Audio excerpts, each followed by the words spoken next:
नमो सिद्धाणम नमो सिद्धाणम नमो आयरीयाणम नमो आयर्याणम नमो वज्जायाणम नमो वत्सायाणम नमो लोए सव्व साहुणम नमो लोए सव्वा साहुणम ऐसो पंचन मुक्कारो ऐसो पंचन मुक्तारो सव्व पावप्पणासनो सर्वपावपणासनो मंगलाणं च सव्वेसिं सर्वेषां परमं हवै मंगलम्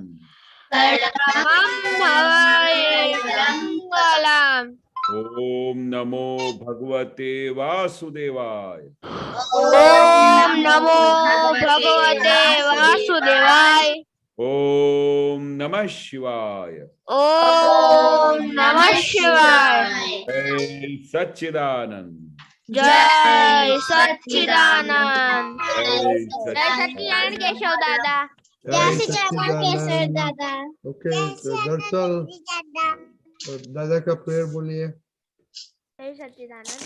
हे दादा भगवान, आप मुझे ऐसी शक्ति प्रदान करें कि मैं अपने हेल्थ को कभी भी कॉम्प्रोमाइज नहीं करूं, ताकि मेरा शरीर रूपी साधन मुझे मेरे ध्येय यानी पढ़ाई में और सत्संग में हमेशा सहायक बने। मैं पढ़ाई में बिल्कुल सिंसियर रहूंगा। मैं बुरी सोबत से कुसंग से कायम दूर रहूंगा, और कुछ भी हो मेरा सत्संग कभी भी छूटे नहीं, ऐसी परम शक्ति आप हमें दे। प्राप्त मन वचन काया का योग और अपनी आत्मा का उपयोग केवल परोपकार यानी जीव मात्र की सेवा में ही करूं, जो सबसे बड़ा मानव धर्म है। मैं हमेशा स्वयं के और अन्य सभी लोगों के साथ के जीवन व्यवहार में मॉरल, सिंसियर, प्योर बना रहूंगा, ताकि मैं बराबर दादा भगवान जैसे उत्कृष्ट व्यक्तित्व का मानवी बन पाऊं। जय सच्चिदानंद। जय Sachchidanand. Very good Shreya, study. हाँ, जय सच्चिदानंद। हे दादा भगवान, मुझे पढ़ाई में समझने में जो बाधाएं अंतराय आते हैं, जो भी ऑब्स्ट्रक्शन आते हैं, उन सभी को तोड़ने का मैं दृढ़ निश्चय करती हूँ। आप ऐसी कृपा करके जिससे मेरे दर्शन ऊपर के आवरण टूट जाए और मेरी पढ़ाई सही ढंग से हो, ऐसी परम शक्ति आप हमें दे। जय सच्चिदानंद।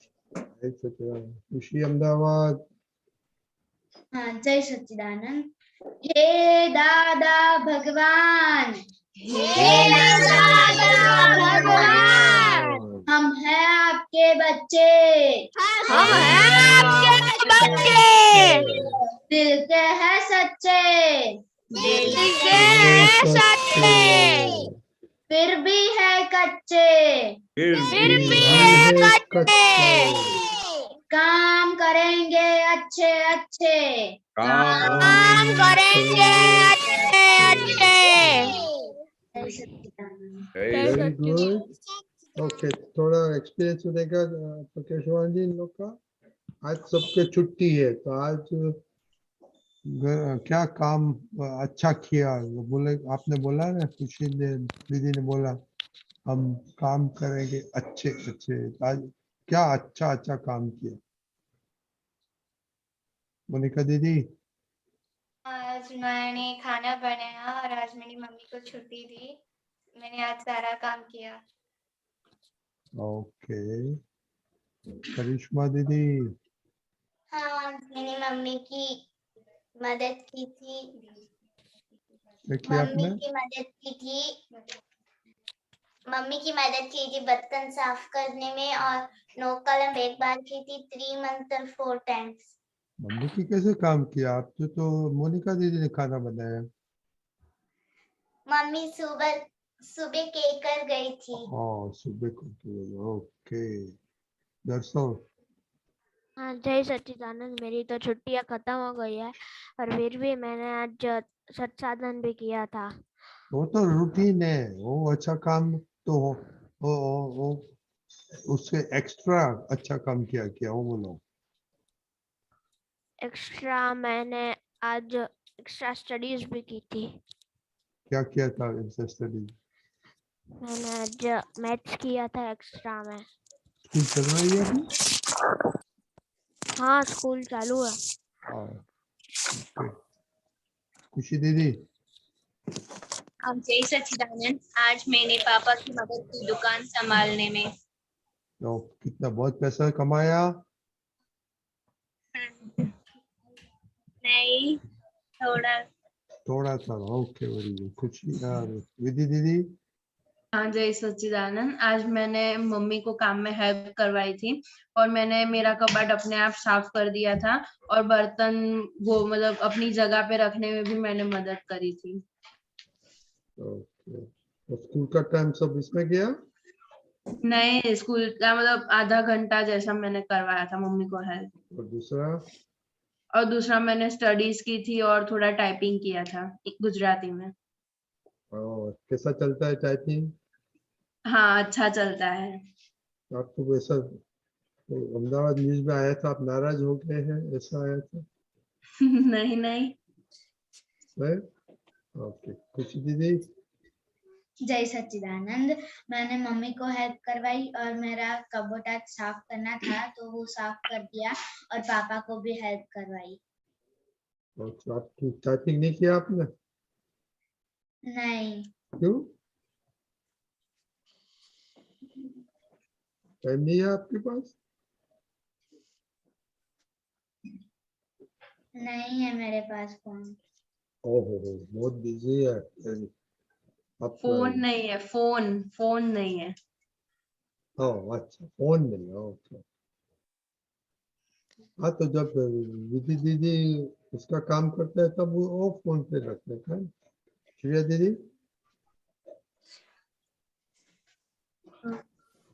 हाँ, जय सच्चिदानंद। मैंने आज प्लांट्स को पानी दिया था और मैंने मम्मी को टेबल अरेंज करने में हेल्प की। और दूसरा वो तो मम्मी को हेल्प करा तो रूटीन होता है, डेयरी वाला मिलता है। वो अच्छा अच्छा अच्छा काम। दूसरा क्या किया? अम्म, टीवी देखा आपने? नहीं? टीवी देखा था? हाँ, देखा था थोड़ा। हाँ, तो आप तो 2 घंटा टीवी देखती है ना, तो अच्छा अच्छा काम बोलता है उसमें। अ, जयश्री दीदी, मैंने आज मम्मी को हाउस होल्ड वर्क किया था। वो तो दूसरा क्या अच्छा किया? वो तो हेल्प तो रूटीन होना मांगता है ना। दूसरा कुछ नहीं किया है? पढ़ाई तो चाहिए, आज तो छुट्टी थी ना। मैंने प्रोजेक्ट कुछ था तो उसमें थोड़ा टाइम, कौन सा प्रोजेक्ट आप करते हैं? ये कुछ बेस्ट ऑफ वेस्ट बनाना था तो इसलिए। ओके। जागृति, जागृति, ओके। सम्यक, हाँ, जय सच्चिदानंद। आज मेरे घर कांति आनंद जी आए थे तो कांति आनंद जी ने कांति आनंद जी को खाना पीरसाना। ओह क्या बात है। आपने बनाया नहीं था खाना? नहीं, आप तो पुत्र आता है तो घर पे खाना बनाना पड़ता है ना। आपको हाथ को क्या हो गया? फ्रैक्चर हुआ है। क्या होगा? अब गिर गए थे? हाँ, को मारा मारी करते थे किसी के साथ? नहीं नहीं। ओके। जागृति दीदी, जय सच्चिदानंद। आज हमने मम्मा की हेल्प करवाई थी। मम्मा बोल रही थी कि ढक्कन बंद कर दो तो हमने ढक्कन बंद करा था और 5 बार त्रिमंत्र बोला था। Very good. ओके। अब केशव, केशव दादा, आपने सुना सबका? आप थोड़ी हाँ बातें करिए। हाँ जी। एक्स्ट्रा टाइम मिलता है तो क्या करना मांगता है? हाँ, बहुत अच्छा। आपने आपने जो बताया कि जब भी फ्री टाइम हो तो आपने जो कुछ किया तो वो अपने अंदर देखने का कि भाई उसका मुझे क्या रिजल्ट मिला। उसमें जब समय आप मम्मी को हेल्प किया तो आपको खुशी हुआ कि नहीं हुआ? हुआ। हुआ ना। जब भी आप अच्छा काम करते हो तो आपको खुशी होती है ना? क्यों खुशी होती है? क्योंकि हमने सामने वाले का बोझ थोड़ा कम कर दिया। कम कर दिया। वो दादा के साइंस का सबसे बड़ा बेसमेंट था कि हमारे मन वचन काया से आप घर में रहते हो या बाहर रहते हो, तो आपके वजूद की होने की वजह से हर एक बंदा जो आपके घर में रहता है उसको खुशी मिलनी चाहिए, उसको सुख मिलना चाहिए। वो दादा का सबसे बड़ा बेसमेंट था। दादा भगवान खुद घर में रहते थे, तो उनकी भाभी थी, उनके बड़े भाई थे, उनकी मदर थी, उनके फादर थे, तो उनका दिन रात उपयोग ये रहता था कि मैं कैसे करके उनको खुशी दूं, कैसे करके उनको सुख दूं। और सबसे पहली शुरुआत हमारे घर में से होती है। कहाँ से शुरू होती है? सबसे पहले हमारी शुरुआत घर से शुरू होती है। तो घर में जिनके भी साथ हमारे संबंध हैं, वो हमारे बहुत ही नजदीक के संबंध है, और इस जन्म के नहीं, पिछले कई जन्मों का हमारा संबंध बन के आता है। तो इसलिए दादा बोलते हैं कि सबसे पहले हमारे घर में से शुरुआत करने की। और जब घर से शुरुआत होती है, फिर वो धीरे धीरे फिर तुम्हारे फ्रेंड्स है, आपके पड़ोसी है, फिर पूरा समाज है, फिर पूरा जगत है, उसके साथ फिर सबके साथ हमारा संबंध शुरू होता है। तो सबसे पहले हमारा टेस्ट एग्जामिनेशन क्या होता है? हमारा खुद का घर। इसलिए दादा क्या बोलते थे कि सबसे पहले हमको घर में पास होना चाहिए। अगर आप घर में पास हो गए तो पूरे जगत में पास हो सकते हैं, पूरे संसार में पास हो सकते हैं, फिर स्कूल में पास हो सकते हैं, आपके जो फ्रेंड सर्कल है, जो पड़ोसी है, जो आपके नेबर्स है, वहां पर पास हो सकते हैं। तो सबसे पहले ये शुरुआत कहाँ से करने की? घर से। तो घर से क्यों शुरुआत करने की? क्योंकि हमारा सबके साथ सबसे ज्यादा में ज्यादा नजदीक का संबंध हमारे घर वालों के साथ है।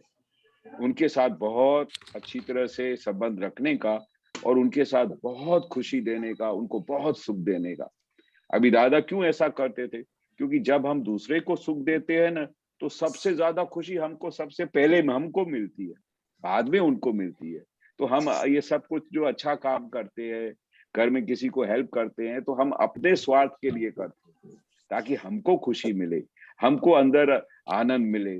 तो धीरे धीरे जब हमारे अंदर में खुशी होगी, तो हमारी खुशबू से पूरे समाज को खुशबू मिले।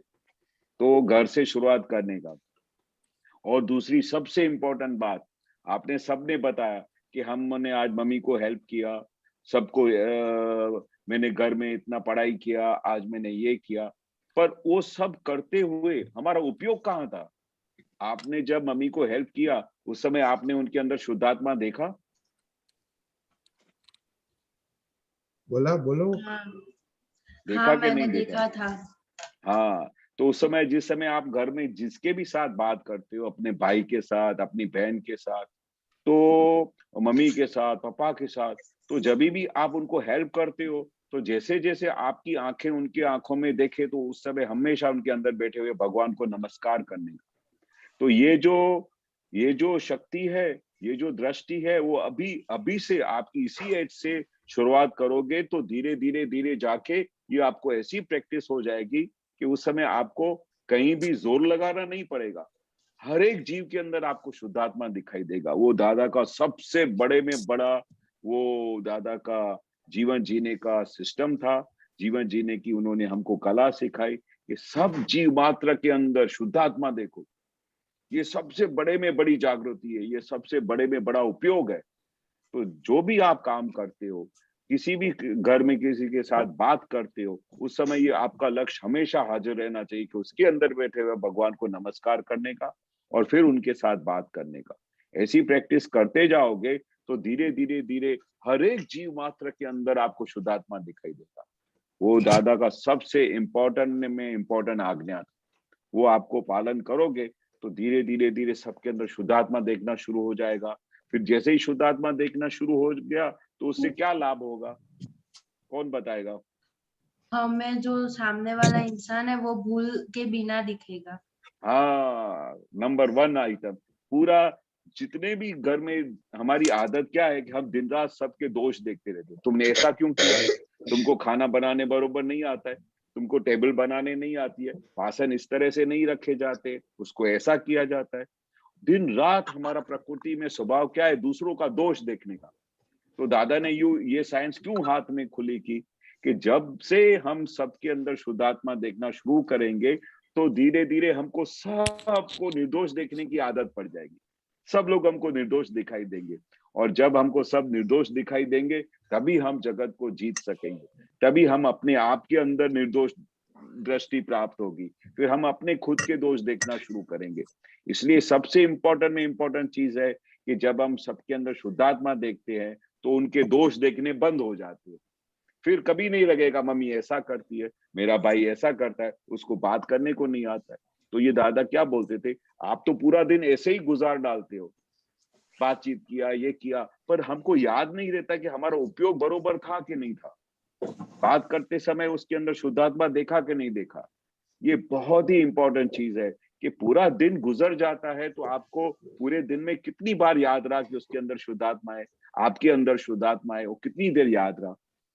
तो आज से ये एक नया लेसन शुरू करने का, जब भी आप अच्छा काम करते हो, कुछ भी करते हो, तो ये ख्याल रखने का कि मेरा उपयोग है कि नहीं है। जब आप कुछ काम करते हो, मम्मी को हेल्प करते हो, तो कौन हेल्प करता है, तो देखने का सम्यक हेल्प करता है। मैं कौन हूं, तो मैं तो शुद्धात्मा हूं। ये हमेशा ध्यान रखने का। और सामने वाला जब जो भी कोई व्यक्ति आपको दिखाई देता है, मम्मी है, भाई है, उसके अंदर शुद्धात्मा है, वो हमेशा उपयोग हाजिर रखने का। तो आत्मावेद सर्वभूतेषु का मतलब क्या है कि हर एक जीव मात्र में शुद्धात्मा भगवान है। वो दृष्टि जो हमको दादा भगवान ने दी है, उसका आप अभी से ही प्रैक्टिस करोगे तो जैसे ही आप बड़े होते जाओगे तो धीरे धीरे वो शक्ति इतनी बड़ी हो जाएगी कि आपको पूरे जगत में हर एक जीव मात्र में शुद्धात्मा दिखाई देगा। तो वो शुद्धात्मा दिखाई दिया और आपकी ये प्रैक्टिस हो गई तो सबसे ज्यादा कौन खुश होएंगे? बोले कौन खुश होंगे जब आप ये उपयोग से पूरा जीवन शुरू करोगे? तो कौन खुश होएगा? हमारे अंदर रहे दादा भगवान। हाँ, खुशी ने बहुत अच्छा जवाब दिया। दादा भगवान खुश होंगे और हमारा हमेशा ये ध्येय होना चाहिए कि मैं जीवन में पूरे दिन में ऐसा काम करूं कि दादा भगवान खुश हो हमारा। और दादा भगवान खुश हो गए तो आप सब लोग पास हो गए। करेक्ट?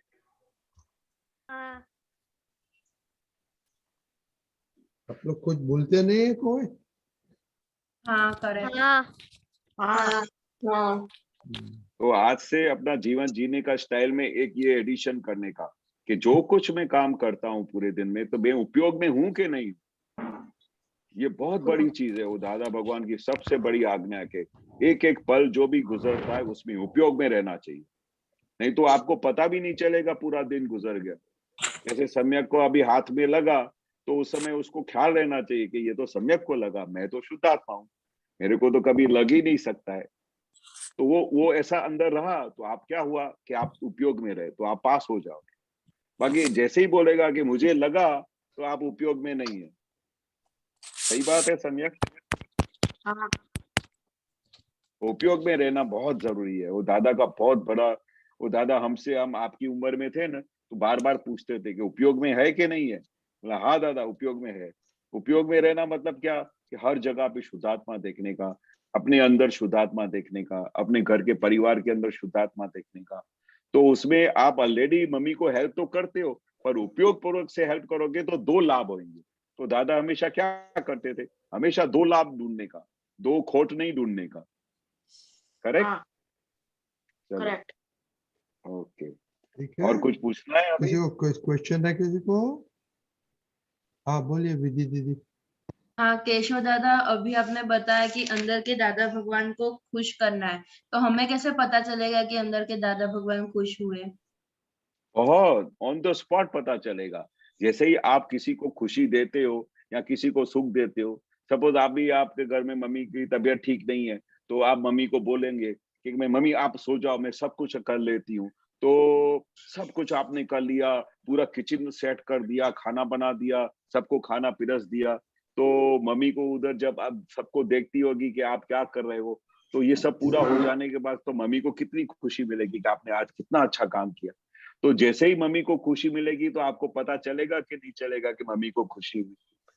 हाँ तो जैसे ही आपको पता चलेगा मम्मी की खुशी हुई, वैसे ही आपके अंदर बैठे दादा भगवान को पता चलेगा कि अभी खुशी ने बहुत अच्छा काम किया। और खुशी ने जैसे ही अच्छा काम किया तो खुशी के अंदर बैठे भगवान को खुद ही पता चलेगा कि आज तुमने करेक्ट किया, बहुत अच्छा काम किया। और जैसे ही खुशी ने किसी को गुस्से में कुछ बोल दिया तो उसको पता चलेगा कि नहीं चलेगा कि वो आज खुशी ने बहुत अच्छा काम नहीं किया। विधि ने हाँ विधि ने हाँ, तो उसने गुस्से में बोल दिया, तो गुस्से में बोला तो सामने वाले को दुख हुआ, तो आपके अंदर बैठे हुए भगवान को पता चलेगा कि नहीं पता चलेगा। हाँ चल जाएगा। ऐसे जैसे ही आप किसी को सुख देते हो, जैसे ही आप किसी को दुख देते हो, तो सबसे पहले आपके अंदर बैठे हुए दादा भगवान को ऑन द स्पॉट पता चल जाता है। Right right. और थैंक जब यू। किसी को दुख देता है तो क्या होता है अंदर का दादा को, केशव दादा? अरे बहुत त्रास हो जाता है। तो किसी को दुख दिया तो पूरा का पूरा दिन अच्छा नहीं लगता है। पूरा दिन अंदर अंदर जैसे ऐसे लगता है कि जैसे मैंने कुछ समथिंग रॉन्ग किया हो, और अंदर चैन भी नहीं पड़ता है। और उसके बाद फिर इतना इतना दुखमय जीवन हो जाता है कि बाद में फिर रियलाइज होता है कि मेरे इस वर्तन से सामने वाले को दुख हुआ। तो फिर उस समय प्रतिक्रमण याद आ जाते हैं। फिर प्रतिक्रमण करना पड़ता है, तो उसमें से पता चलता है कि हमने सामने वाले को दुख दिया। और जैसे ही हम सुख देते हैं तो वो हमको ऑन द स्पॉट पता चलता है। तो जब सुख देते हैं तब तब उसको अपने आप को ऐसा शाबाशी देने का, आज तुमने बहुत अच्छा काम किया। और फिर जिस समय हम किसी को दुख देते हैं तो फिर उसको आईने के सामने खड़े होके फिर हंटर मारने का, कि अभी तुमने इतना सामने वाले को दुख दिया तो आज मैं तुमको 2 दिन के लिए उपवास पे रखूंगा। फिर उसको पता चलेगा कि क्या मतलब होता है दुख देना। इसलिए दादा क्या बोलते हैं कि भाई ये है ना, बहुत ही अलर्ट होने का मार्ग है। अलर्ट मतलब ऑल द टाइम, जैसे खाते समय, सोते समय, किसी जब आपके हाथ में $100 मिलते हैं, $1 तो उस समय गिनते समय कितना अलर्ट रहते हो, वैसे अलर्ट रहना चाहिए अपने जीवन जीने में, कि हमारे व्यवहार से कैसे किसी को दुख होता है, कैसे सुख होता है। तो वो दोनों की अलर्टनेस रखनी चाहिए। तो केशव सही है? दादा, आप हाँ दादा, आप केशव दादा को पनिशमेंट देते थे ऐसे? और बहुत बड़ी पनिशमेंट देते थे। जैसे मेरे दादा को पता चलता था कि आज केशव ने ये गलत काम किया, दादा तो बहुत रोज एवरीडे इंटरव्यू लेते थे। जैसे रजनी अंकल हमेशा इंटरव्यू लेते हैं ना कि आज आपने क्या किया, वैसे हम आपकी एज के थे तभी रोज हमारा दादा इंटरव्यू लेते थे कि आज तुमने क्या किया, आज कैसा किया। फिर दादा को हम बताते थे, दादाजी के सामने तो कभी झूठ बोलने का तो सवाल ही नहीं। तो दादाजी बोलते थे ऐसा किया आज, तो अभी क्या करोगे आप, केशव को क्या करोगे? तो मैं बोला दादा आप जो सजा देनी है आप मेरे को दो, केशव को दो, नहीं तो केशव सुधरेगा नहीं। क्योंकि दादा के हाजिरी में ये सब मिस्टेक हो तो फिर तो हमारी अलर्टनेस ही नहीं है। तो फिर दादा क्या बोलते थे, अभी केशव को आज 2 दिन के लिए उपवास पे रख दो। तो दादा कुछ भी नहीं खाने का, नहीं कुछ भी नहीं खाने का। ऐसा तो इतनी शक्ति है कि हम 7 दिन तक भी उपवास रख सकते हैं। पर दादा क्या बोलते थे कि भाई 1 दिन 2 दिन का उपवास रखने का तो फिर क्या होता है, अलर्ट हो जाता है कि फिर, और अंदर बैठे हुए भगवान को पता चलता है कि दूसरी बार मैं मिस्टेक करूंगा ना तो फिर ये तो केशव ऐसा है ना कि 3 दिन का उपवास पे रखवा देगा। तो फिर हमको पता चल गया। फिर हम धीरे धीरे धीरे इन मिस्टेक्स को पकड़ने लगे कि मतलब अगर हमारे से ऐसे एवरीडे मिस्टेक्स होती रहेगी तो फिर तो हमारे को, फिर दादाजी तो अंदर आने भी नहीं देते थे। कितनी बार तो बोलते थे कि अगर ऐसा मिस्टेक्स करेंगे बार बार दादाजी की हाजिरी में तो फिर मैं आपको सत्संग में भी आने नहीं दूंगा। तो ऐसा जब बोलते थे तो हम सब लोग डर जाते थे, बोलते यार कि दादाजी का दर्शन नहीं हो तो फिर तो खलास हो गई बात, फिर तो हमारे को ऐसा जीने का मजा ही नहीं आए, फिर तो हमारे को चैन भी नहीं पड़े। तो फिर हम दादाजी को हाथ जोड़ के माफी मांगते थे कि दादा भगवान आप हमको ऐसी विधि करके दो, ऐसी शक्ति दो कि मेरे से ये जो मिस्टेक हुई है फिर से कभी नहीं हो। तो एक बार जब हम दादा के सामने ऐसा विधि करके माफी मांगते हैं तो फिर दादा भगवान हमारे अंदर प्रकट हो जाते थे। फिर ऐसी सेम मिस्टेक होने के पहले ही हमको सावधान कर देते थे। तो अगर हम अपने आप को अपने साथ एकदम निष्पक्षपाती होके रहेंगे तो हमको सब अपनी मिस्टेक्स दिखाई देगी, और मिस्टेक्स दिखाई देगी, एक बार हम उसको पकड़ में आ गई तो फिर उसके बाद प्रतिक्रमण किया, फिर उसके बाद निश्चय करने का, कि हे दादा भगवान, ये मेरे से जो रोज भूल होती है अभी मेरे से फिर कभी नहीं हो, ऐसी आप मुझे अनंत शक्ति दो। और फिर दादा हाजिर हो जाते हैं, क्योंकि आपका निश्चय पक्का होगा तो दादा जबरदस्त शक्ति देंगे। ये मेरा खुद का बहुत बड़ा अनुभव। ठीक है सबको? ओके, अभी मोनिका दीदी आपका क्वेश्चन है? हाँ, मेरा ये क्वेश्चन था कि मैंने मम्मी की एक दिन बात नहीं मानी और मम्मी ने मुझे बहुत डांटा, तो मैंने कहा आज मैं उपवास रखूंगी, मैं कुछ नहीं खाऊंगी शाम का। तो मम्मी ने कहा खाने पे कभी भी गुस्सा नहीं उठाना चाहिए, खाना खा लेना चाहिए। तो कैसे, हाँ क्या हाँ, पनिशमेंट? तो मम्मी को बोलने का कि भाई आप उसकी चिंता मत करो, मुझे मोनिका को आज थोड़ा दंड देने का है, क्योंकि मम्मी के ऊपर गुस्सा होना मेरा कोई राइट ही नहीं है।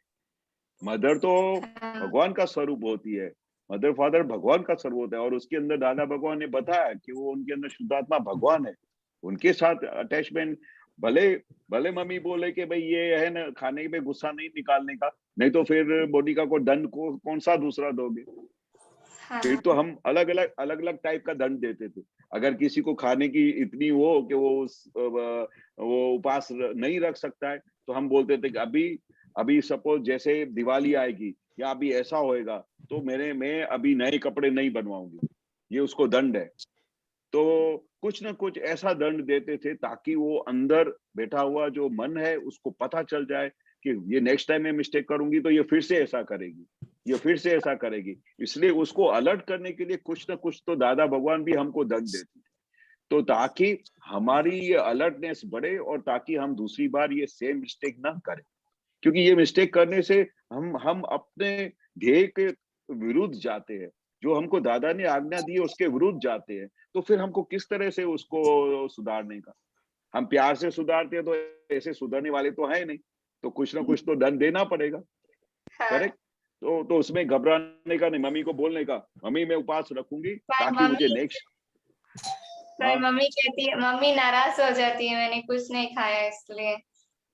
नहीं, तो मम्मी को बोलने का कि मेरे से ये भूल हुई है, तो मैं उसको थोड़ा तो तकलीफ में डालूं ताकि नेक्स्ट टाइम कभी नहीं हो, इसके लिए मैं ये उपवास रख रही हूँ। और उसमें घबराने का नहीं। वो क्या है, मम्मी ऐसा बोलेगी तो मन कैसा है, मन का स्वभाव ऐसा है, ऑन द स्पॉट खाने बैठ जाएगा।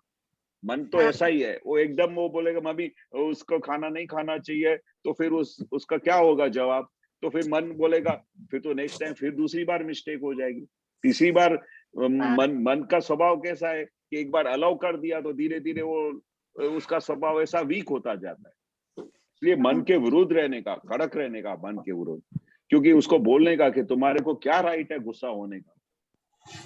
और अगर मम्मी कुछ बताती है तो हमारे भलाई के लिए बताती है, हमारे अच्छे के लिए करती है, तो हमारा राइट नहीं है उनके ऊपर गुस्सा होने का। हाँ, ऐसे मम्मी को बोलने का आप चिंता मत करो, मैं रह। हाँ, अगर आप नहीं रह सकते हो तो फिर लिस्ट बनाने का कि मोनिका को या खुशी को या किसको भी कौन सी चीजें अच्छी लगती है वो उसको नहीं खिलाने का। किसी को स्वीट्स खाने का बहुत बहुत मन होता है, तो हम क्या करते थे कि चलो मेरे को भात खाने का बहुत अच्छा लगता, तो मैंने भात खाना बंद कर दिया 2 महीने तक। क्यों ऐसा मिस्टेक किया?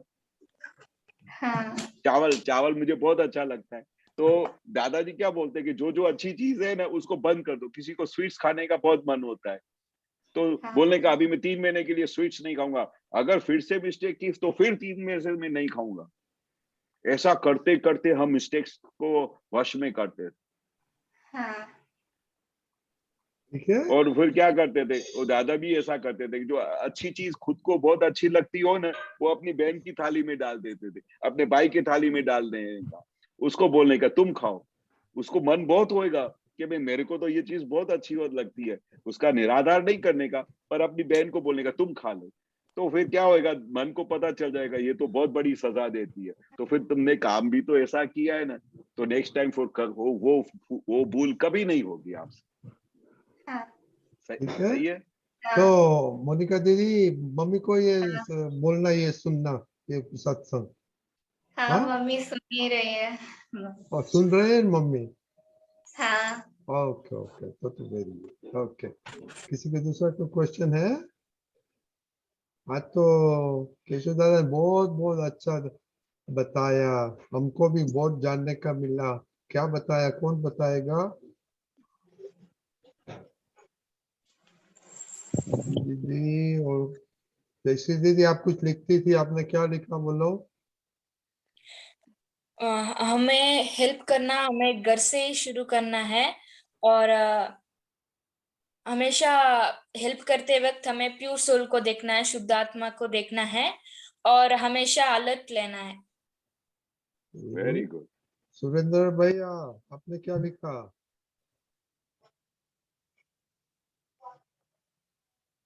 किसी भी काम करते वक्त हमें शुद्ध आत्मा को देखना चाहिए। Very good. उसके अंदर जो काम कर रहे हैं हम, उसके अंदर हमें शुद्ध आत्मा को देखना चाहिए। Very good. गुड। और हमें ऐसा काम करना जिससे हमारे अंदर के दादा भगवान खुश हो जाए। खुश हो जाए। परफेक्ट। Very good. दूसरों को दुख नहीं पहुंचाना चाहिए।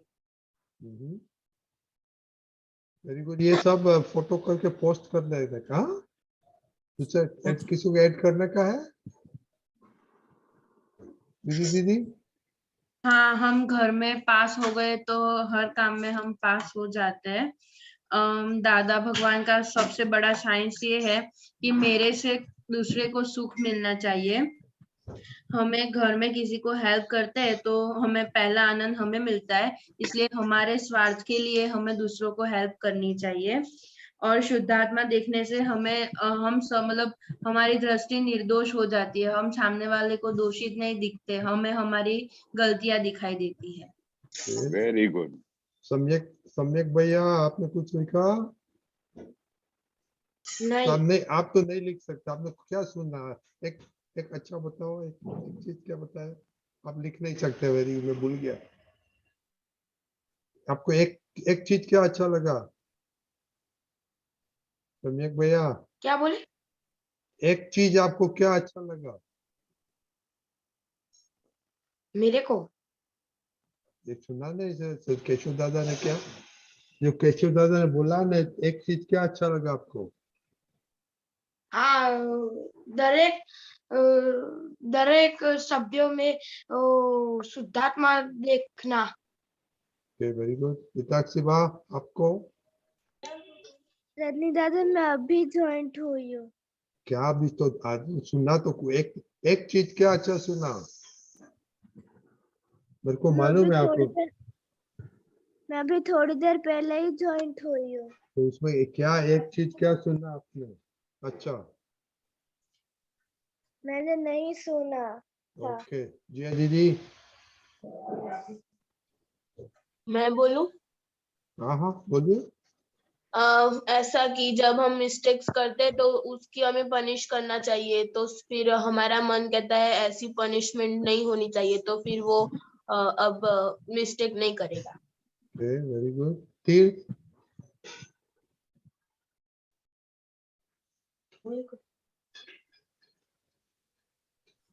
आप नहीं सुन रहे थे? ओके। खुशी अहमदाबाद। हाँ क्या एक चीज पसंद है? हाँ, मुझे तो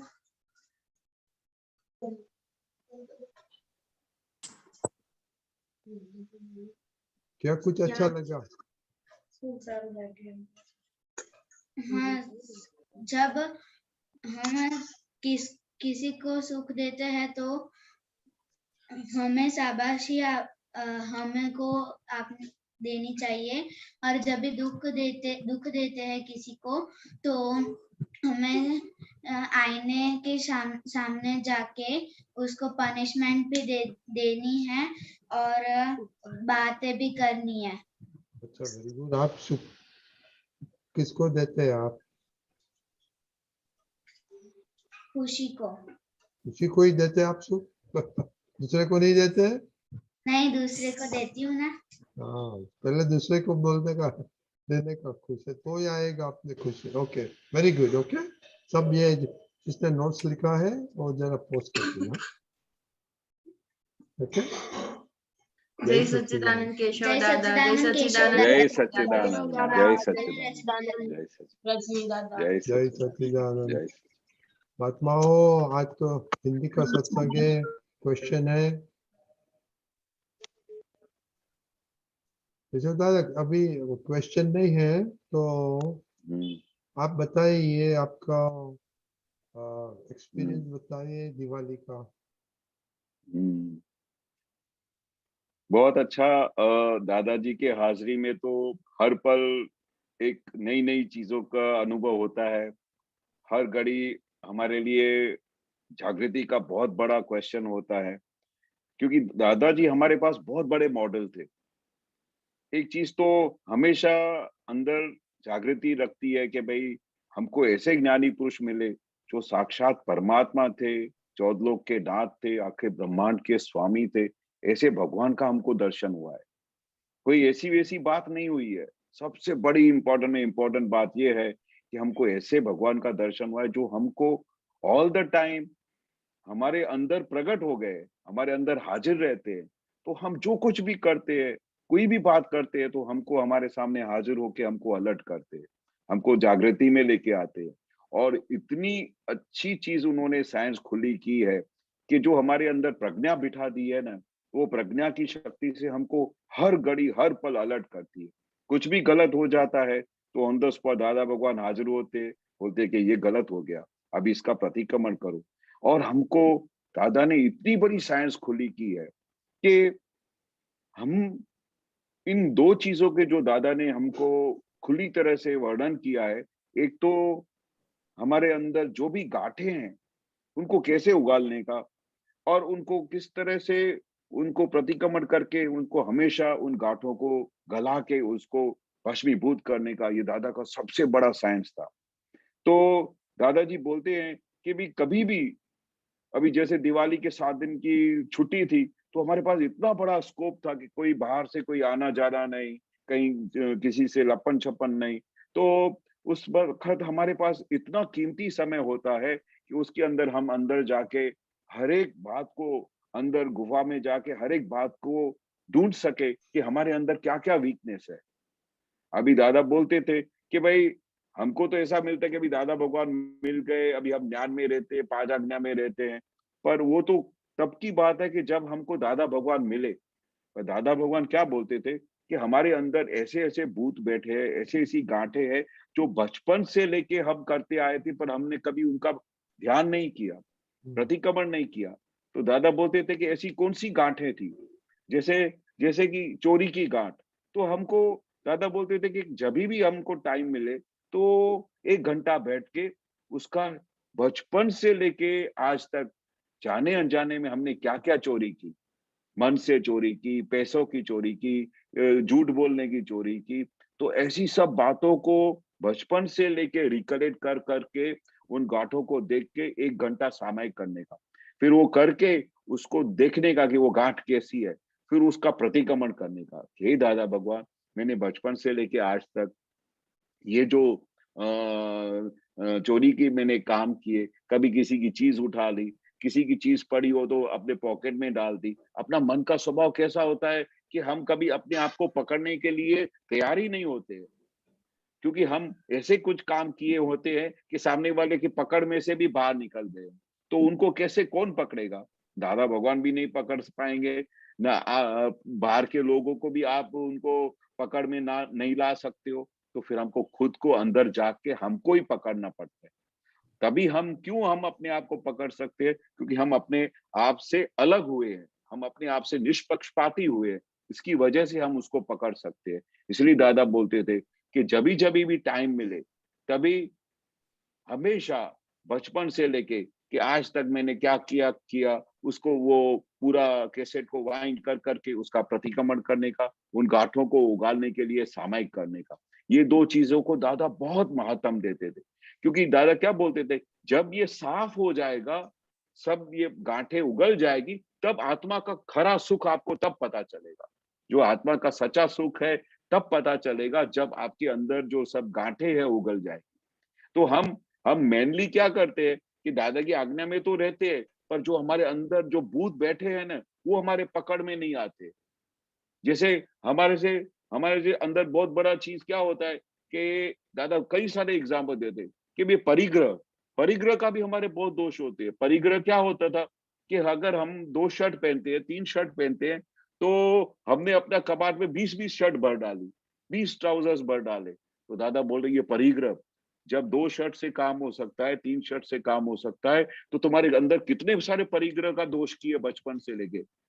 तो दादा बोलते उसका प्रतिक्रमण करो, क्योंकि हमको तो पकड़ में ही नहीं आता है कि हमारे से क्या-क्या दोष हुए हैं बचपन से लेके आज तक।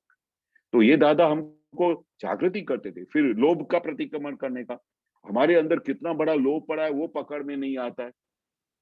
हमारे अंदर कैसे-कैसे विषय की गांठों पड़ी है वो पकड़ में नहीं आता है। हम किसी के साथ बात करते समय किस प्रकार से उनके अंदर बैठे भगवान को दुख दे देते हैं। हम बात करने की हमारी वाणी के ऊपर हमारा कंट्रोल नहीं होता है, तो उसके हमारे प्रतिक्रमण नहीं होते। तो जब तक हमारे को दादा बोलते थे कि अगर आपको सच्चा सुख चाहिए तो इन 2 चीजों को खास ध्यान रखो कि एक तो प्रतिक्रमण करके अंदर बैठे हुए जो गांठें हैं उनको उगालना रखो। जैसे ही गांठें उगलती जाएगी, गलती जाएगी, आपका आत्मा का अनंत सुख प्रकट होता जाएगा। तो ये दिवाली के टाइम में बहुत अच्छा मौका मिला, तो 7-8 दिन तो घर में बैठ के दिन रात यही किया। बचपन से क्या किया था, बचपन में ये हमारे दोष हुए थे आज तक ये।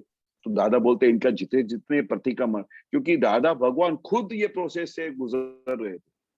दादा भगवान कहते थे कि जब मेरे को ये ज्ञान प्रकट हुआ तो हमको कितने महीनों तक लाखों प्रतिक्रमण करने पड़े थे, तब जाके अंदर पूरा भगवान प्रकट हुए थे। तो ये जब ज्ञानी पुरुष को उनको इतने प्रतिक्रमण करने पड़े तो हम कैसे ये इस बात को भूल सकते हैं। हमको पता ही नहीं चलता कि हमारे कितने दोष हो जाते हैं।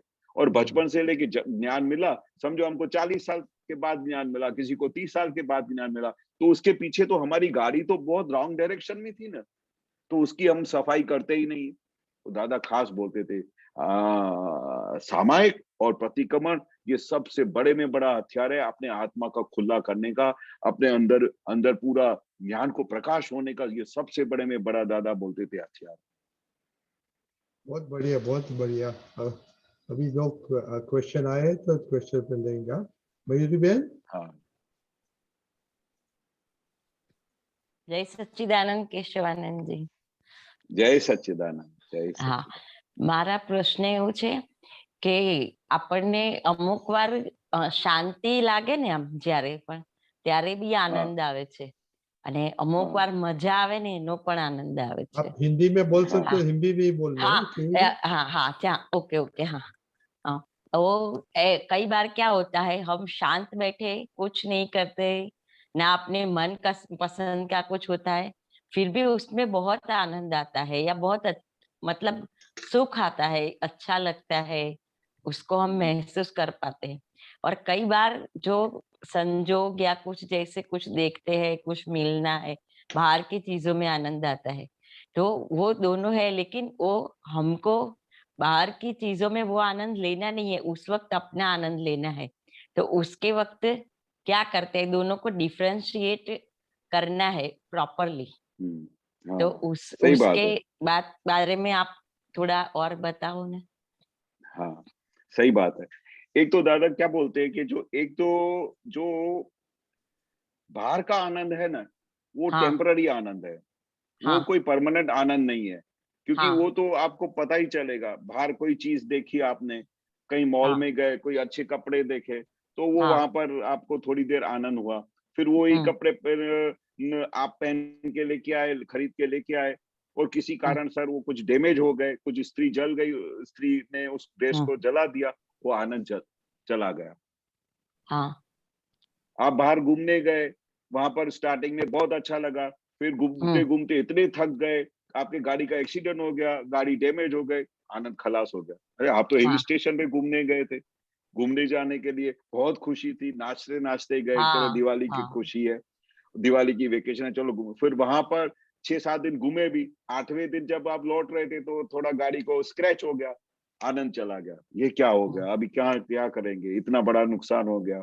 तो बाहर का जितना भी आनंद हम लेने की कोशिश करते हैं, या बाहर से जिधर से भी जो भी आनंद की आप बात करते हैं, वो टेम्पररी आनंद। हाँ। पर जो अंदर का आनंद है, जो आत्मा का आनंद है, जो आपको वो सुकून मिलता है, जैसे आपने आज बैठ के प्रतिक्रमण किया, प्रतिक्रमण करने से आपकी इतने सारे प्रतिक्रमण किए कि आपका मन हल्का हो गया, सामने वाले के लिए हाँ आपके कोई भी द्वेष भाव नहीं रहा, तो वो जो आनंद है वो आनंद परमानेंट है, वो आपको परमानेंट सुख की हाँ तरफ लेके जाएगा। हाँ हाँ तो जो अंदर का आनंद है, जो आत्मा का आनंद है, जो जो आपको उस समय खुशी देता है, सुकून देता है, वो परमानेंट आनंद है। और वो आनंद बहुत ही अच्छा है। उसके लिए तो दादा बोलते थे कि आत्मा के आनंद के का तो किसी को कोई परछाई भी नहीं देखी है। ये ज्ञान मिलने के बाद हमारे महात्माओं हाँ को वो आत्मा के सुख का टच हुआ है। अभी तो खाली आपको टच हुआ है, और जब फुल टच होगा और फुल केवल ज्ञान की तरफ आपका खुला हो जाएगा, उस समय उस आनंद का वर्णन नहीं कर सकते, मैं आपको वो एक्सप्लेन भी नहीं कर सकता हूँ, वो आपको अनुभव करना हाँ पड़ता। जो हाँ दादा भगवान उस केवल ज्ञान के सुख में, उसके परमानेंट आनंद में रहते। हाँ इतना बड़ा एक्सीडेंट हो जाने के बाद कितनी हाँ बड़ी कमड़ी हो जाती थी, कितनी बार कभी पैर का फ्रैक्चर हो जाता था, तो दादा का मुक्त हाथ से एक क्षण के लिए भी हटा नहीं था। उसको बोलते हैं हम्म परमानेंट ज्ञान। हम्म कितनी बड़ी एक्सीडेंट, सर पे टाके, जीभ पे टाके, पूरा शरीर लोही लोहान हो गया था। वो हमने दादा को देखा, तो भी दादा जय सच्चिदानंद एक एक को ऐसा बोल रहे थे, हाँ हमको कुछ नहीं हुआ है। सबको क्या बोलते थे, हमको कुछ नहीं हुआ है। उसको बोलते हैं परमानेंट आनंद। जो हाँ एक बार आ गया वो फिर कभी जाता नहीं। कभी कर वो दादा ने हमको उस परमानेंट सुख का आनंद का स्वाद चखाया है। अभी हाँ तो सिर्फ स्वाद चखाया है, जब फुल होगा तब उसका अनुभव करने का दिन बाकी रहेगा। हम्म ख्याल हाँ आया? हाँ ख्याल आया। और एक और क्वेश्चन था, वो आज हाँ आपने प्रतिक्रमण और सामयिक का जो समझाया ना, तो हाँ जी, सामयिक में देखना वाला बोला, हाँ सामयिक में जो गांठों देखते हैं वो, और देखते हैं, हाँ वो ऐसे हाँ गलती जाती है। और हाँ। प्रतिक्रमण का और जो है कैसा होता आलोचना, है, प्रतिक्रमण प्रत्याख्यान, तो क्या वो क्या, दोनों का हाँ जो भेद विज्ञान है वो प्लीज हाँ, समझाइए। ओके। अभी जैसे सामायिक में क्या होता है कि सामायिक में दादा ने ये बहुत बड़ी चीज हमको महात्माओं को दी। हाँ और दादा भी मेरे को तो दिखते थे, दादा कितनी बार ऐसे बैठ जाते थे, घंटों तक हम देखते थे। तो दादा उसके अंदर तो वो सामायिक की ऐसी चीज होती थी कि हमको देखने से हमको पता चलता था कि किस तरह से दादा 1 घंटे तक बैठ के वो हर एक चीज को देखते थे। बैक हम्म साइड की हिस्ट्री को देखते थे, बैक साइड के एविडेंसेस को देखते थे। तो वो हमको बोलते थे कि भाई अंदर जो कुछ भी है, वो दूसरी दुनिया को कुछ पता नहीं चलता है, पर हमको सब पता चलता है कि मेरे अंदर में क्या है, मेरे अंदर में हाँ कौन सी गांठें है, मेरे अंदर में कहाँ पर लालच है, मेरे अंदर में कहाँ पर चोरी होती है, मेरे अंदर में कहाँ पर लोभ है, मेरे अंदर में कौन सी विषय की गांठें पड़ी हुई है। वो हमको सबको पता चलता है, खुद को पता चलता है, दूसरों को कुछ भी नहीं पता चलता है। तो हाँ दादा क्या बोलते थे कि ये जो गांठें हैं उनको किस तरह से उसको अपन उगाल सकते हैं, तो वो उसके लिए टाइम निकालना पड़ता है। वो 1 घंटा दादा बोलते थे बैठने का और बोलने का कि आज मुझे मेरे अंदर जो ये गांठ है ना, उसको मुझे उसको देखने का है। और फिर वो गांठ को कहाँ से शुरू करने का, बचपन से लेके शुरू करने का। हाँ समझो किसी को चोरी की गांठ हो, तो हाँ बचपन से लेके वो कहाँ से चोरी किया, कैसे किया, वो उसके अंदर से किसी की बात को ऊंधा घुमाया, वो भी चोरी है। मन से चोरी किया, चोरी एक्चुअली प्रैक्टिकल नहीं किया, पर मन से कैसे चोरी किया। तो एक एक एविडेंस को इकट्ठा करके वो उसको लेके आने का और उसको गांठ को देखने का, हाँ इधर तुमने चोरी किया था, हाँ यहाँ पर तुमने चोरी किया था, ये भी तुमने चोरी किया था। ये सब, ये जो तुम्हारी आदतें है उसको अभी निकालना पड़ेगा। और हे दादा भगवान, ये मेरी जो आदत है वो आप मेरे को निकाल दो और मेरे को शक्ति दो कि आज से मैं किसी भी चीज को इस तरह से चोरी में नहीं आऊं। फिर ऐसा करके एक बार ऐसा उसका सामयिक करने का, फिर लालच हो, किसी को लोभ हो, किसी को विषय की गांठें हो, ऐसे हाँ जात की गांठ, किसी को लोभ हो, किसी को क्रोध हो, तो क्रोध मान माया लोभ तो अंदर फुल भरे पड़े हैं। हाँ इन सब गांठों को पकड़ पकड़ के उनको अलग अलग टाइमिंग्स पे अलग अलग 1 1 घंटा बैठ के उसको उगालने का। तो दादा बोलते हैं कि जैसे ही तुम उसको गांठों को निकाल के उसको सामायिक करके निकालते जाओगे, तो उसके बाद तुम्हारे अंदर वो क्लीनिनेस होती है, सफाई हो जाएगी, और उसके बाद वो हाँ हरा आत्मा का सुख प्रकट होएगा। तब तक वो हाँ आपका सुख अवरा जाता है। अवरा जाता है हाँ मतलब उसको उसको क्लियरेंस नहीं मिलता है। इन हाँ गांठों की वजह से हमारा सुख पूरा अटक जाता है, और हाँ जैसे ही अंदर सब साफ हो जाता है तो अंदर पूरा निर्मल कोमल जैसा क्लीन हो जाता है, फिर वो आत्मा का सुख का अनुभव होता है। तो ये चीज हाँ हो गई गांठों को उगाड़ने की। पर हाँ आलोचना प्रतिक्रमण प्रत्याख्यान क्या है कि हमारे को भूल पकड़ाई, हाँ भूल पकड़ाई, फिर हम वो उस भूल को दादा के सामने प्रत्याख्यान करते कि हे दादा भगवान, अभी आप मेरे को शक्ति दो कि मुझे ये भूल फिर कभी नहीं हो। हाँ आलोचना करते हैं, फिर प्रत्याख्यान करते हैं, फिर दादा से शक्ति मांगते हैं कि हे दादा भगवान, आप मेरे को ऐसी शक्ति दो कि मेरे से ये भूल कभी नहीं हो। ना हो। हाँ आलोचना, प्रतिक्रमण, प्रत्याख्यान, ये प्रत्याख्यान। 3 चीजें करने से जो आपकी गांठ, तो जिसको आपने पकड़ा उसकी हाँ आपने माफी मांग ली, फिर उससे शक्ति मांगी ताकि वो फिर से ये भूल नहीं हो। नहीं हो। एक बार हाँ आपने गांठ को तो पकड़ लिया और उसको हाँ साफ भगवान के सामने प्रतिक्रमण नहीं किया, आलोचना नहीं की, उसके बाद उसकी शक्ति नहीं मांगी, तो फिर दूसरी बार हो जाने का चांसेस है। इसलिए दादा ने क्या हाँ बोला, प्रतिक्रमण करने का, प्रत्याख्यान करने का, ताकि ये सेम गांठ फिर से नहीं प्रकट हो हमारे। हाँ। तो जो वो अप्रत्याख्यानी दोष बोलते हैं ना, कुछ हाँ हमारे दोष अप्रत्याख्यानी दोष होते हैं जैसे, तो हाँ, वो उसके कोई एग्जाम्पल या ऐसा बताएंगे? जैसे आपने बोला। अप्रत्याख्यानी मतलब उसमें उसमें अप्रत्याख्यानी दोष में क्या होता है कि भाई उसमें वो किसी को तकलीफ नहीं होती है, किसी को दुख हम्म। नहीं होता है, पर खुद को दुख होता है। अप्रत्याख्यानी मतलब हाँ उसको हाँ जरूरत नहीं है, तो उसकी जरूरत नहीं है प्रत्याख्यान करने की, क्योंकि वो हमारे अंदर में आपको पकड़ में आ गया, आप उसको हाँ अंदर से शक्ति मांग के निकाल सकते हो उसको। हाँ हाँ वो ज्यादा दूसरे बाहर कोई हरकत करता नहीं होता है, हाँ। ओके। खुद को ही हरकत करता होता है। वो हाँ अप्रत्याख्यानी मतलब उसको इतना प्रत्याख्यान करने की जरूरत नहीं है, बहुत मामूली सी बात होती है, तो वो दादा से शक्ति मांग के निकाल देते हो। हाँ। पर बाकी जो प्रत्याख्यान तो ऐसे दोष होते हैं कि जबरदस्त माफी मांगनी पड़े, जबरदस्त उसका प्रत्याख्यान, पश्चाताप करना पड़े कि फिर से ऐसा नहीं हम्म हो। पर स्त्री हम्म। पर पुरुष को वो प्रत्याख्यान कैसा होना चाहिए कि फिर से कभी ये दृष्टि नहीं बगड़े, फिर से हाँ कभी किसी के सामने दृष्टि नहीं, ऐसा उसका प्रत्याख्यान होना चाहिए प्रत्याख्यान कि होना फिर से चाहिए। कभी नहीं। बाकी हाँ छोटी छोटी बातों का अप्रत्याख्यानी होती है। हाँ। को माफी मांगना तो हो जाता है, याद आता है ना वो, लेकिन हाँ आपने बताया ना वो आलोचना, प्रतिक्रमण और प्रत्याख्यान तीनों ख्याल। वो कंप्लीट, मतलब कई कई बार नहीं होता है ऐसे फास्ट फास्ट हाँ में हाँ ऐसा। हाँ, दादा बोलते हैं ना कि भाई पश्चाताप नहीं करो, तो फिर वो खरा पश्चाताप होना चाहिए। ऐसा नहीं कि खाली बोलने की खातिर आलोचना, प्रतिक्रमण, प्रत्याख्यान हाँ करूं, मैंने क्षमा करूं। हाँ पश्चाताप यानी शाग कि फिर से कभी ऐसा नहीं हो, उसको खरा प्रत्याख्यान बोलते हैं। फिर हाँ से कभी ऐसा नहीं हो। हाँ। इसलिए दादा बोलते थे कि ये बहुत बड़ा हथियार दिया है मैंने आपको, क्योंकि हम्म। प्रकृति का स्वभाव है बार बार मोह की प्रकृति हो, हाँ मान की प्रकृति हो, वो प्रकृति का स्वभाव है। पर उसको हमको दादा को बोलने का कि दादा ये बहुत दुखदाई है, ये नहीं निकलती है, ये मान की गांठ, ये मोह की गांठ, ये विषय की गांठ नहीं निकलती है दादा, तो मुझे आप ऐसी शक्ति दो कि मैं इसमें से मुक्त हो जाऊं। इसे ऐसा उसको पश्चाताप करने का। हाँ बराबर है क्या केतु बहन? हाँ हाँ। जय सच्चिदानंद जय दादा। सच्चिदानंद, जय बहुत अच्छा, सच्चिदानंद। वेरी गुड जय क्वेश्चन। चंदा बहन?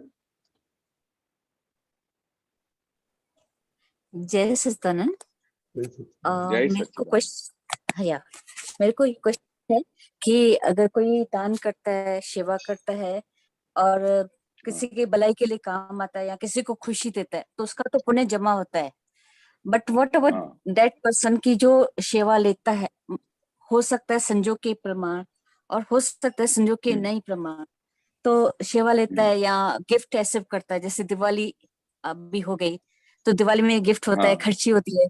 और आपको तो पता है हमारे सिंधियों में बोलते हैं इकन न्याणी 100 ब्राह्मण के बराबर, तो न्याणी न्याणी करे हाँ खट्टी दे। तो हाँ, अगर बरोबर। संग ना सिंधी में न्याणी 100 ब्राह्मण के बराबर, न्याणी बेचारी बस हाथ में न्याणी दुआ हाँ कर। तो ये लगता है कि पहले तो चलो जहाँ दिवाली में हर 40 साल से हम वो वातावरण, सत्संग का वातावरण ये, और यहाँ गिफ्ट हाँ हालांकि नहीं होता था, फिर अंदर से खुशी होती थी कि चल गिफ्ट मिली। पर अभी दादा नहीं, पर जैसे जैसे सुनते हैं तो लगता है कि नहीं, कि जरूर नहीं कि दो थोड़े टाइम के लिए गिफ्ट ऐसे करो, कोई कैश ऐसे करो, तो ये भी पुण्य मेरा खत्म ना हो जाए, कि आत्मा के खाते में हाँ जमे, कि अभी देने से पुण्य जमा होता है, हो सब देने से मेरा पुण्य हाँ खत्म हुए। तो इसके ऊपर हाँ बता सकते हैं कि अगर संजोग का दबाव नहीं है तो फिर अ, लेने से क्या पुण्य खत्म हो सकते हैं ऐसे? हाँ, सही और बात है। अभी दादाजी क्या बोलते थे कि मन का स्वभाव क्या है, फ्री ऑफ कॉस्ट कोई हाँ चीज मिलती है ना, तो उसकी हाँ फिर मन लबाड़ खाते में चला जाता है। फिर उसको वो कोई नहीं देवे ना, तो उसको चैन खराब हो जाता है, चैन चैन भी नहीं मिलता है। तो हमारे परिवार में भी ये बहुत बड़ा सिस्टम था। तो एक टाइम आया कि हमारे मदर ने ये सिस्टम बंद करवाया। ये क्या, हम अपने भाइयों को, अपने सब घर वालों को हर दिवाली पे इतनी बड़ी खर्चियां देते, फिर कोई कुछ, किसी को कुछ कम आया, किसी को ज्यादा आया, फिर उसके अंदर सबके क्वेश्चन शुरू होते। फिर मन का स्वभाव है, मेरे को इतना कम क्यों मिला, उसको इतना ज्यादा क्यों मिला। अभी ये सब जो चीजें क्या होती है कि मन, आत्मा के सब सुख में से जाके ये दुनिया की सब इन चीजों में जाके मन घुस जाता है। उसने मेरे को लास्ट टाइम इतना दिया। हर एक को अपने अपने संजोगवशात या कुछ न कुछ ये पहले से प्रथा चली आ रही है तो लोग चलाते हैं। पर अगर हम ज्ञान में आ गए, अभी जागृति में आ गए, तो दादा बोलते हैं कि अभी उन चीजों को क्या लेने का, अपना पूरा पुण्य खर्च इसमें ही चला जाता है। वो लिया आपने तो उसका फिर आपको उसका पेमेंट तो करना ही पड़ेगा। फिर अगर आप नहीं दो तो उसको फिर उधर उसको हमेशा लक्ष्य पे रहता है कि ये हमेशा मैं इनको गिफ्ट देती हूँ, ये मेरे को तो कभी देते ही नहीं है रिटर्न विद थैंक्स। तो ये जो व्यवहार है ना, उसका एंड ही नहीं होता है। इसलिए दादा क्या बोलते थे, व्यवहार कैसा होना चाहिए कि एक बार ऐसा आप खुद ही बोल दो ना कि ये इसकी जरूरत नहीं है, तो फिर क्या ऑटोमेटिक वहां से बंद ही हो जाता है। इसमें हमारी जब तक साइन होती है तब तक हम एक्सेप्ट करते रहते हैं। ऐसा हम बोलते हैं कि भाई अगर आपने एक बार बोले कि मुझे इसकी जरूरत नहीं है, ये गिफ्ट देने की जरूरत नहीं है, हाँ इसमें से तो मेरे को कुछ मेरा उल्टा उपयोग खराब होता है, तो वो आप ऐसा बोल देंगे तो उनको वो एक्सेप्ट कर लेते। जबरदस्ती कोई देने की कोई चीज कोई देता ही नहीं है, अगर आप नहीं एक्सेप्ट करो। अभी हमारे हमारे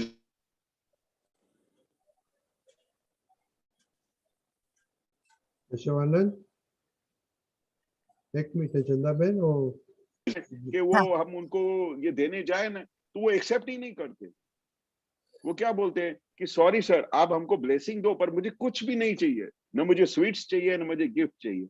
तो वो एक बार उन्होंने बोल दिया तो फिर हम पूरी जिंदगी उनको दिवाली में मिलने जाते हैं तो खाली हैप्पी दिवाली करने जाते हैं, ना उनको गिफ्ट देते हैं, ना वो हमको गिफ्ट देते हैं। पर गिफ्ट का लेने देने का व्यवहार शुरू होता है तो अगर आपने उनको कुछ गिफ्ट दिया तो आप उनमें से फिर एक्सपेक्ट करते हैं कि वो मैंने उसको गिफ्ट दिया तो वो अभी मेरा काम करेगी। नहीं नहीं, या तो फिर केस ये है, आप जैसे सिंधी हो तो न्यानी डॉक्टर को, इंडियन इंडियन मेंटेलिटी भी ऐसी होती है कि डॉक्टर बेटी और न्यानी दिवाली टाइम नहीं, ज्यादा तो नहीं हाँ ऐसे हाँ दिवाली टाइम खर्ची, हाँ हाँ तो वन वे होता है, हाँ लाइक न्यानी को देना हाँ चाहिए, न्यानी बेचारी।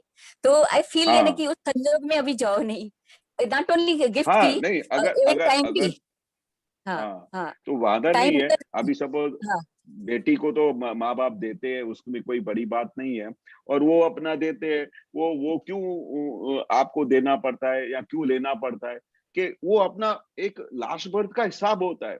जो आप लेके आए वो आपको रिटर्न विद थैंक्स करते हैं, उसमें कोई बड़ी बात नहीं है। पर अपना मन उससे अलग रहना चाहिए। वो अगर फोर्सली भी देते हैं अपनी बेटी को तो एक्सेप्ट करना चाहिए, और उसको एक्सेप्ट करके उसको सदुपयोग में डालो। उसका क्या प्रॉब्लम है। कोई भी चीज अपने को मिलती है, ये ज्ञान मिलने के बाद अगर उन्होंने कुछ खर्ची दिया, दिवाली में नॉर्मली बेटी को हर कोई देता है, खर्ची देता है, तो वो खर्ची देते हैं माँ बाप, तो उनके पास जितनी शक्ति होती है वो उसी हिसाब से देते हैं, और उसी हिसाब से देते हैं। आपने उनको एक्सेप्ट किया, आपने उनका मान रखा, अपना मन मन जो है वो बोले कि हमारा पुण्य खर्चाता है, तो अगर वो पैसे आपने संसार में मौज मस्ती में घुमाए तो आपको लगना चाहिए कि यार ये अपने ज्ञान मिलने के बाद तो ये मैंने गलत किया। पर ये ज्ञान मिलने के बाद अगर उस लक्ष्मी का आपने सदुपयोग किया तो बहुत ही अच्छा काम हुआ, बहुत ही अच्छा काम हुआ। उसको एक्सेप्ट करने में कोई प्रॉब्लम नहीं। आप समझे। हाँ, नॉट ओनली ये भी होता है कि इवन टाइम भी होता है कि कहाँ टाइम भले सदुपयोग में जाते, पर लगता है कि आत्मा के लिए 3 घंटा गया, इतना टाइम तो आत्मा में दिया नहीं।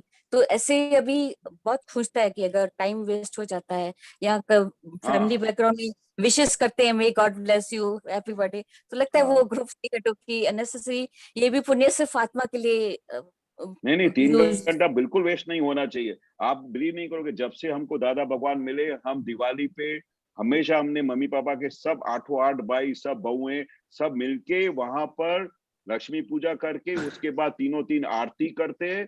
आरती करने के बाद सब माँ बाबा को नमस्कार करते हैं, फिर वो हमको जो भी है उनका वो आशीर्वाद देते हैं। और वो हमारे मम्मी डैडी का आदत था कि सब बच्चों को खर्ची देते थे, वो खर्ची हम संभाल के उसको सदुपयोग करते थे। उनको माँ बाप को भी खुशी मिलती थी कि हमने अपने बच्चों को दिवाली को आशीर्वाद दिया, उनको वेलकम करने का, उनका मान रखने का, उनको खुशी मिलती है। और वो खुशी हाँ में हम क्यों उनका वो खुशी ले लेवे। और हाँ हम 3 घंटे उधर गए तो हम देखते हैं कि हमारे घर में तो एक नियम बना दिया कि चलो आज सब लोग इकट्ठे होंगे, सबके अंदर हम शुद्धात्मा देखेंगे, सबके प्रतिक्रमण करेंगे, सबके दिवाली के दिन, क्योंकि उसी दिन पे हम सब लोग मिलते हैं। तो हमारा तो हम्म, एक एक पल उपयोग में होता है। 3 घंटे क्यों हम्म, वेस्ट जाने चाहिए दिवाली के। हम्म, या सदुपयोग होना सदुपयोग। चाहिए वो। और हमने ही शुरुआत की कि अभी अभी हम हर दिवाली पे बैठ के सब बातें करेंगे, ऐसा मौज मस्ती करके 2-3 घंटा वेस्ट करते थे। पर अभी कुछ भी नहीं।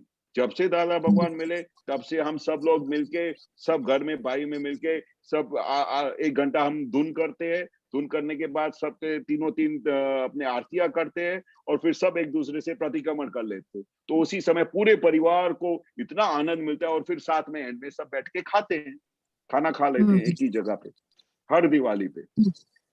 हाँ हाँ, ये अच्छी आपने जागृत दी। अगर हाँ, ये भी होता है कि किसी का फैमिली में बर्थडे होता है, पहले लगता है वेस्ट ऑफ टाइम, अभी लगता है कि अपना उससे बचपन से लेके आज तक हमने जो भी भाव बिगड़े हो या कुछ भी हो, तो प्रतिक्रमण हाँ करने का बहुत अच्छा मौका, अंदर ही अंदर प्रतिक्रमण करते हैं। जिसका भी बर्थडे होता है हाँ तो अंदर प्रतिक्रमण करते हैं।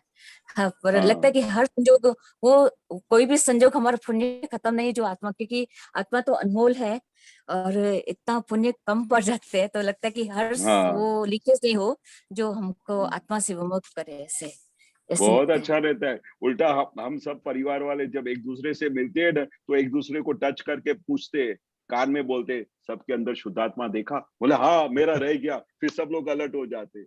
और जिस अच्छा। समय हम इतने सारे परिवार के लोग इकट्ठे होते हैं ना, तो कितने लोगों तो बातों में चले जाते हैं, फिर एक दूसरे को अलर्ट करते हैं, अरे 2 घंटा बेटा तू शुद्धात्मा देखना भूल गया? अरे हाँ यार प्रतिक्रमण करना पड़ेगा, मैं तो बातों में आ गया था। तो हम उल्टा ऐसे टाइम पे अपना दिवाली के टाइम पे या ऐसे जब बर्थडे का कोई टाइम हो, ऐसे टाइम पे हम दादा को हाजिर करके उसका सदुपयोग करते हैं और उल्टा ज्ञान में और अलर्ट होते हैं और प्रगति करते हैं। हाँ हाँ, बहुत सरस, बहुत सरस। बराबर चंद्र भाई। हाँ बराबर, थैंक यू।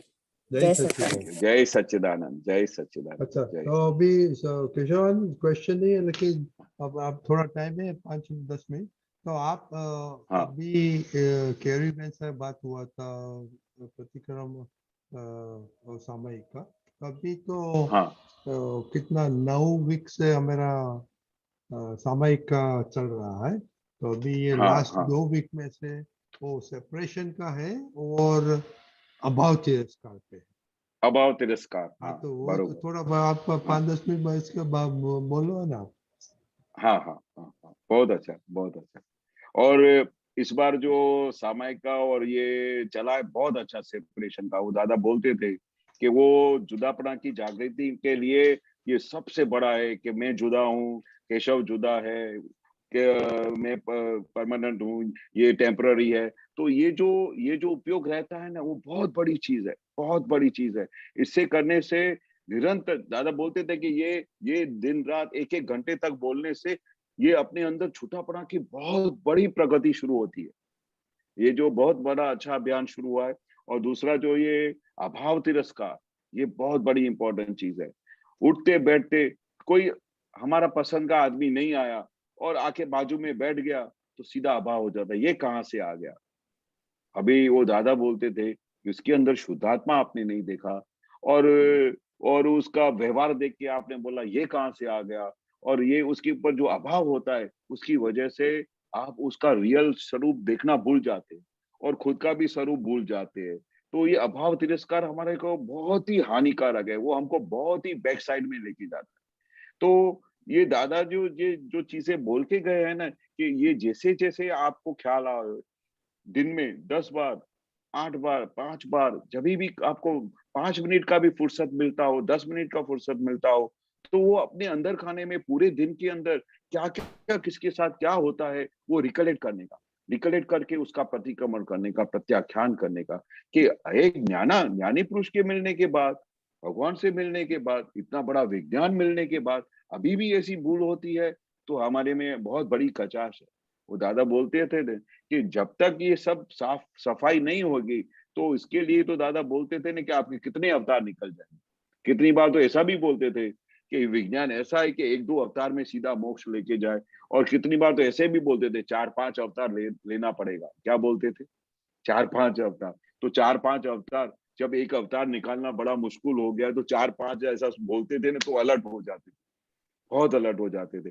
फिर हम देखते थे कि हमारे अंदर क्या-क्या खामी है, कहाँ-कहाँ हमारे पास अभाव तिरस्कार होता है, कहाँ पर हम दूसरों के साथ व्यवहार में कचाश कर डालते हैं, कहाँ पर हमारे साथ पूरे दिन के अंदर कहाँ-कहाँ पर त्रुटियां हो जाती है, कहाँ पर मिस्टेक्स होती है, वो उसका हमेशा दादा वो बोलते थे, उनका पृथक्करण करके, उनका रिकॉर्ड करके, माफी मांग के, प्रतिक्रमण करके हमको क्लियरेंस करना चाहिए।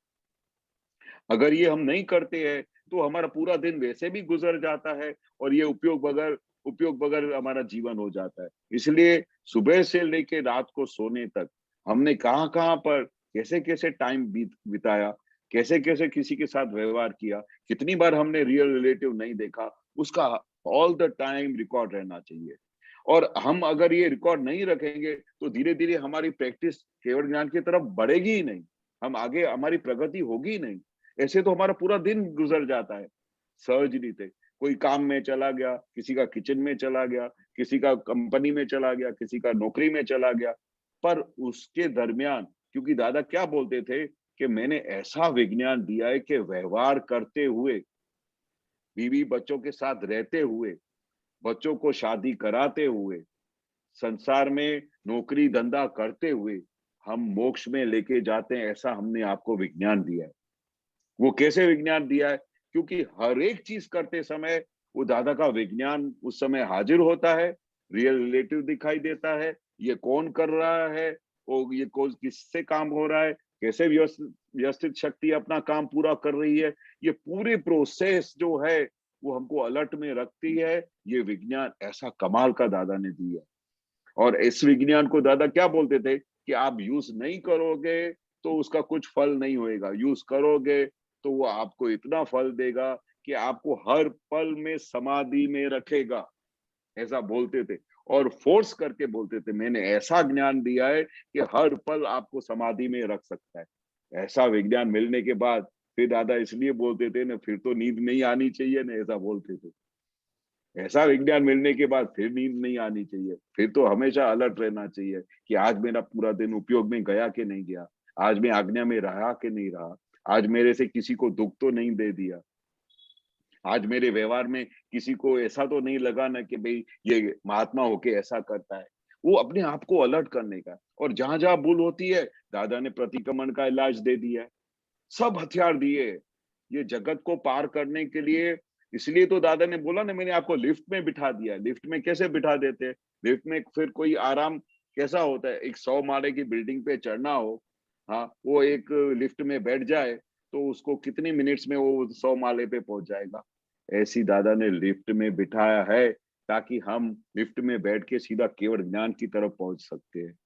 तो ये विज्ञान दादा ने इसलिए बोला कि खिचड़ी करता सહેલું में તમને વિજ્ઞાન આપ્યું છે, ખिचड़ी करता સહેલું છે મોક્ષે જવાનું, उल्टू संसार बहु अघरू છે, ऐसा बोलते थे।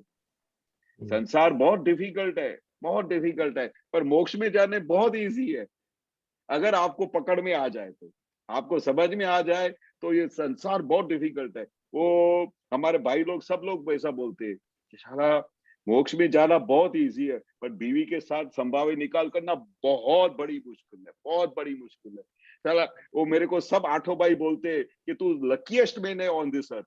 हमने सब ने तो शादी कर डाली, पर वो जो दादा बोलते हैं ना कि भाई ये इनके साथ समन्वय निकाल करना पड़ता है, वो बहुत डिफिकल्ट है। और मोक्ष में ज्यादा इतना इजी लगता है कि बात नहीं करो, पर फिर भी दादा ने बोला ये फाइलों का संभाव्य निकाल करोगे तभी मोक्ष में जाओगे, क्योंकि आपका उनके साथ हिसाब है, आपका उनके साथ एक एक के साथ हिसाब है, वो हिसाब पूरा करना पड़ता है। तो ये विज्ञान बहुत अच्छा है जो हमको हर पल जागृति भी रखता है, हर पल समाधि में भी रखता है, हमारी भूलों को भी दिखाता है, दूसरों को भूल करने के पहले से उसको रोक दिलवाता है। तो ऐसे विज्ञान को तो हमारा बहुत नमस्कार है। इतना आनंद रहता है कि मैं उनको वर्णन नहीं कर सकता हूँ। हर पल समाधि रहती है। वो जो दादा बोलते थे ना, वो दिन रात अनुभव होता है, दिन रात। ये ऐसा मैंने विज्ञान दिया कि ऐसे ऊपर से पहाड़ गिरता हो, कोई ऐसे भारी संजोग आ जाते हो तो भी ज्ञान हाजिर हो जाता है, कोई गुस्सा हो जाए तो भी वो सामने वाला निर्दोष दिखाई देता है। कितनी बड़ी जीत है इस विज्ञान में। तो वो हम हमेशा अपने भाइयों के साथ और सबके साथ जो व्यवहार करते हैं ना, तो अभी एक नया सिस्टम शुरू किया है। रजनीकांत भाई हमेशा पूछते हैं कि भाई क्या अनुभव किया, तो इस बार नया सिस्टम शुरू किया है कि भाई ये जो अंदर आपके अंदर ये प्रॉब्लम हुआ, उससे आपको क्या सुकून मिलता है क्या, सामने वाले को दुख देने से या ऐसा करने से। पर हम ऐसा क्यों नहीं करें ताकि हमारे व्यवहार से सबको सुख मिले। दादाजी ऐसा बोल के गए, तो हम क्या बोलते हैं अभी एक दूसरे को कि हमको हर घड़ी हर पल दादा के एग्जामिनेशन में पास होना है। दादाजी हो तो ऐसा बोलेंगे, दादाजी ने ऐसा बोला है। तो ये क्या बोलता है कि एक दूसरे को हम अलर्ट करते हैं, ऐसे अपने आप को अलर्ट करने का कि इस बात में दादाजी क्या खुश होंगे जो ये हम करते हैं। हम जो भी कुछ करते हैं, हम अपनी भूलों को हमेशा ढांकते रहते हैं, दूसरों के दोष देखते रहते हैं। तो दादा भगवान अगर इधर हाजिर बैठे हैं, आपको दिखाई नहीं देते, बट वो तो हमारे साथ ऊपर साथ में बैठे हुए, तो उनको क्या ये खुशी लगेगी उनके एग्जामिनेशन में हम पास होंगे, तो एकदम अलर्ट हो जाते हैं। तो ये एक रोज नई नई प्रकार की हम वो एक्सरसाइज करते हैं, जिसको दादा बोलते हैं पुरुषार्थ मांडो, पुरुषार्थ करो। यही अभी आपको मैंने पुरुष बनाया, तो अभी आप देखो कि आपकी कहाँ भूलें होती है, कहाँ पर आपके दोष होते हैं, कहीं पर आप फेल होते हो। और अंदर खाने हर पल निश्चय करो कि मुझे दादा की एग्जामिनेशन में पास होना है, मुझे हर पल दादा की एग्जामिनेशन में पास हो गए तो फिर हमारा सेफ साइड हो गया। Very good. सही है यार बहुत बहुत बहुत बढ़िया है। तो अभी अपना टाइम हो गया है, तो केयूरी बेन, हाँ, तो त्रिवेन तो बोला केयूरी बेन फॉलो करेगा आपको। हाँ। नमो वितरागाय, नमो वितरागाय, नमो अरिहंताणम, नमो अरिहंताणम, नमो सिद्धाणम, नमो सिद्धाणम, नमो आयरियाणम, नमो आयरियाणम, नमो वज्जायाणम, नमो वज्जायाणम, नमो लोए सव साहुणम, नमो लोए सव साहुणम, ऐसो पंचन मुक्कारो, ऐसो पंचन मुक्कारो, सव पावपणासनो, सव पावपणासनो, मंगलाणम च सव्वेसिम, मंगलाणं च सव्वेसिं, परमं हवै मंगलम।